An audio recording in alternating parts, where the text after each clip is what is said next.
상처 준 사람에게 반드시 이것을 보여줘라. 안녕하세요. 한국개선협회 채널입니다. 여러분은 혹시 이런 경험을 해보신 적이 있으신가요?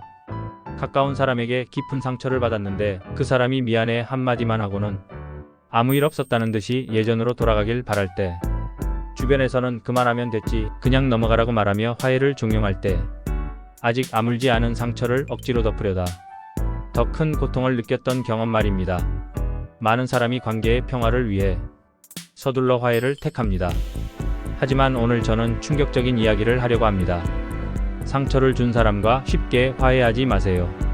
이 말은 복수심을 품으라는 뜻이 아닙니다. 오히려 당신의 마음을 치유하고 스스로를 존중하며 상대방에게 진정한 당신의 가치를 깨닫게 만드는 가장 현명한 방법입니다. 오늘 이 영상에서는 왜 성급한 화해가 독이 되는지, 그리고 상처를 준 사람과 어떻게 관계를 맺어야 당신을 귀하게 여기는지에 대한 깊은 통찰을 나누겠습니다. 1. 왜 우리는 화해에 서두르는가? 우리는 상처를 받으면 얼른 그 상황을 벗어나고 싶어 합니다. 그 때문에 화해에 서두르게 되는 심리적인 이유들이 있습니다. 첫째, 관계의 상실에 대한 두려움입니다. 소중한 관계를 잃을까봐 두려워 상처를 준 사람의 손을 억지로 잡으려 합니다. 둘째, 착한 사람이라는 가면입니다. 우리는 용서하는 것이 미덕이다라는 사회적 압박에 시달립니다. 나의 감정은 무시한 채 그저 착한 사람으로 보이고 싶어 합니다. 셋째, 갈등을 피하고 싶은 욕구입니다. 화해는 당장의 갈등을 덮는 가장 쉬운 방법처럼 느껴집니다. 하지만 이렇게 서두르는 화해는 상처 위에 밴드만 붙이는 것과 같습니다. 겉으로는 괜찮아 보이지만 그 상처는 안에서 계속 곪아 터지게 되죠. 여기서 가장 중요한 개념을 명확히 해야 합니다. 바로 용서와 화해의 차이입니다. 용서는 당신 자신의 평화를 위한 것입니다. 상대방에 대한 분노와 미움이라는 감정의 짐을 내려놓는 개인적인 행위입니다. 화해는 관계를 회복하는 공동의 노력입니다. 상처를 준 사람과 다시 신뢰를 쌓아가는 과정입니다. 기억하세요. 당신은 상대방을 용서하더라도 반드시 화해할 필요는 없습니다. 진정한 치유는 이 두 가지를 구분하는 데서 시작됩니다. 2. 당신을 귀하게 여기게 만드는 3단계. 이제 상처를 준 사람이 다시는 당신을 함부로 대하지 못하게 만드는 강력한 3단계를 알려드리겠습니다. 첫째, 감정의 정원사를 자처하라. 상처를 받았다면 그 감정을 억지로 덮거나 묻어두지 마세요. 당신의 감정을 돌보는 정원사가 되세요. 아픈 감정 잡초를 먼저 뽑아내고 그 자리에 건강한 감정꽃을 심어야 합니다. 실천 방법. 상처받은 감정을 인정하세요. 나는 지금 너무 화가 나고 슬프다. 그 감정은 당연한 거야. 라고 스스로에게 말해주세요. 혼자만의 시간을 갖고 감정을 충분히 느끼세요. 일기를 쓰거나 친한 친구에게 털어놓는 것도 좋습니다. 상대방의 사과를 받는 것보다 당신의 감정을 먼저 치유하는 것이 훨씬 더 중요합니다. 당신의 감정을 스스로 소중히 여길 때 비로소 다른 사람도 당신을 귀하게 여길 수 있습니다.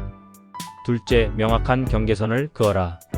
상대방이 화해를 시도해 올 때 즉각적으로 반응하지 말고 명확한 경계선을 설정하세요.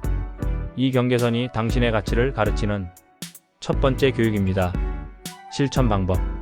침묵. 일단 즉각적인 화해 요청에 응하지 마세요.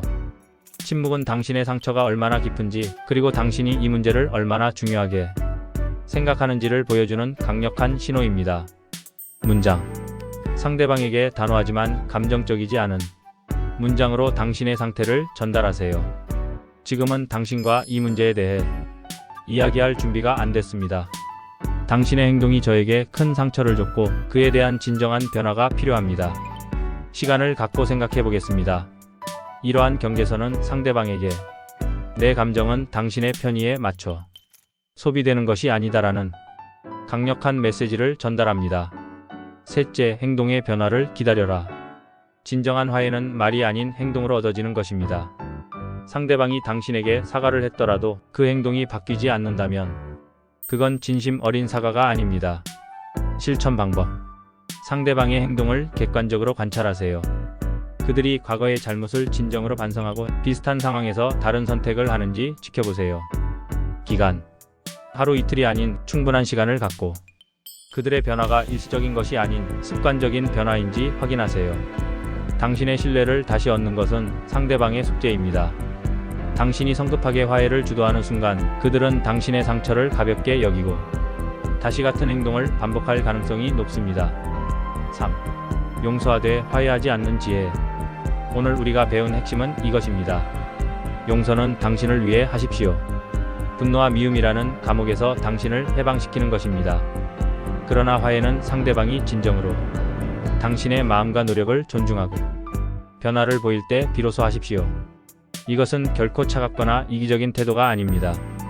오히려 가장 강력하고 지혜로운 자기 존중의 태도입니다.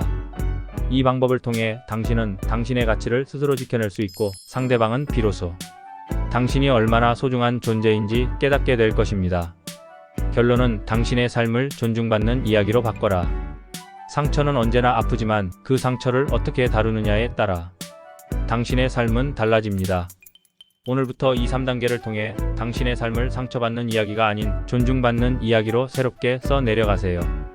당신의 마음이 치유되고 주변 관계가 더 건강해지는 놀라운 변화를 경험하게 될 것입니다. 다음 시간에도 여러분의 삶을 개선할 수 있는 유익한 콘텐츠로 찾아뵙겠습니다. 오늘부터 어떤 경계선을 그어보시겠습니까? 댓글로 남겨주세요. 감사합니다.